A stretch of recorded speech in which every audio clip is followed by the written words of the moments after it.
High, কেমন আছো তোমরা সবাই? আশা করছি খুব ভালো আছো। আমিও খুব ভালো আছি। আজকে আমি চলে এসেছি আবার একটা অন্য ভিডিও নিয়ে। আজকে আমি একটা পদ্ম পাতার ধূপদানি বানাবো। এর আগে আমি একটা আম পাতার উপর ধূপদানি বানিয়েছিলাম, তাই ভাবলাম চলো এবার একটা পদ্ম পাতার উপর ধূপদানি বানানো যাক। তাই দেখো, প্রথমেই আমি মাটিটা বেলনার সাহায্যে বেলে নিয়েছি এবং পদ্ম পাতার আকারে কেটে নিয়েছি। এরপর এটিকে হাতে করে ভালো করে মসৃণ করে নেব।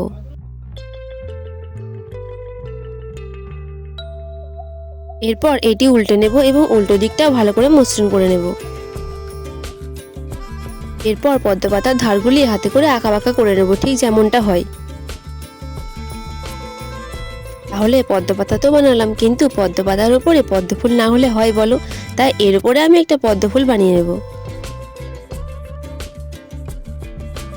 তাই ফুলটি বানানোর জন্য দেখো, মাটিটি আমি রিং করে নিয়েছি। এরপরে আমি 5টি ভাগে ভাগ করে নেব।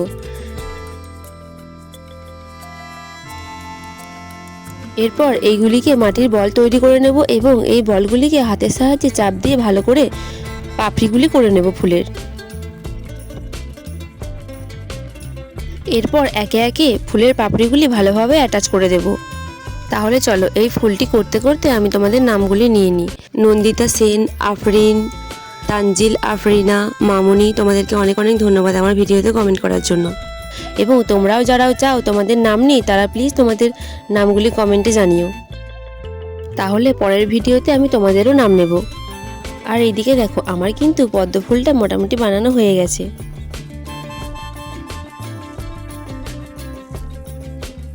এরপর আমি এটিকে ভালো করে মসৃণ করে নেব। এরপর কম্পাসের সাহায্যে কয়টি গর্ত করে নেব, কারণ ধূপগুলি রাখার জন্য। আর পদ্ম পাতার উপর যে শিরা শিরা দাগগুলো থাকে সেগুলো না আমি করতে ভুলে গিয়েছিলাম, তারপরে করেছিলাম।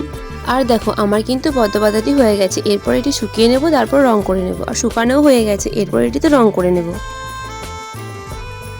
আর রং করার জন্য পুরোটিতে প্রথমে প্রাইমার করে নেব।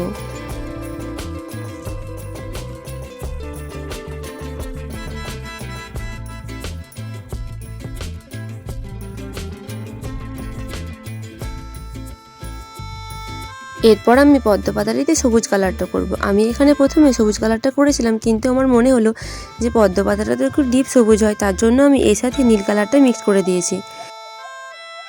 এরপর পুরো পদ্ম পাতাটি আমি ডিপ সবুজ কালারটা করে নিয়েছি।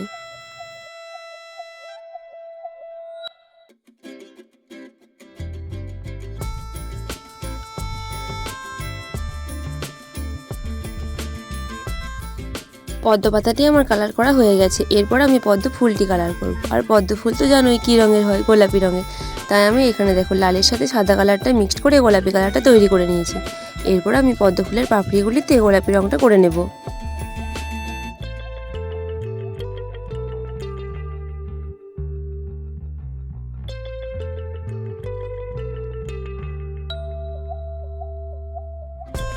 এরপর পদ্ম ফুলের মাঝখানটা হলুদ রং হয়, সেটাই আমি হলুদ রং করে নেব।